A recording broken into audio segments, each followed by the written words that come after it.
C'est la nouvelle attraction des touristes à New Delhi. Cette statue représente Subhash Chandra Bose, un combattant de l'indépendance indienne. Inauguré par le Premier ministre Narendra Modi, ce monument est déjà apprécié des visiteurs.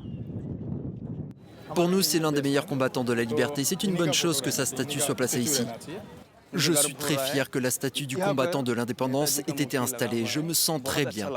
Coïncidence, l'inauguration a eu lieu quelques heures avant l'annonce du décès de la reine Elisabeth II. Une cérémonie en grande pompe, au cours de laquelle Narendra Modi a également renommé l'avenue la plus célèbre d'Inde.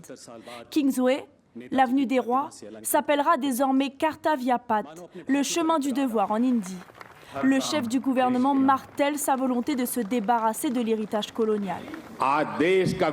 Aujourd'hui, la pensée et le comportement du pays se libèrent de l'état d'esprit colonial. Cette libération nous amènera à l'objectif d'une Inde développée. Pour les Indiens, impossible d'oublier le traumatisme de la domination coloniale, même 75 ans après le départ des Anglais. Selon plusieurs historiens, l'Angleterre s'est enrichie en pillant les ressources indiennes pendant 2 siècles.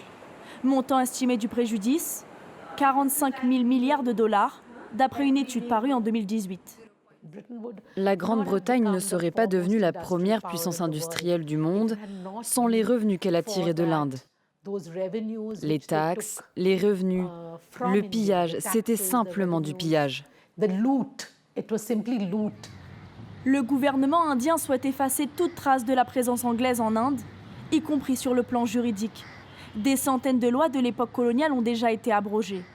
Pour cet avocat de la Cour suprême, la décision de retoquer une loi doit avant tout se baser sur sa pertinence pour la société indienne.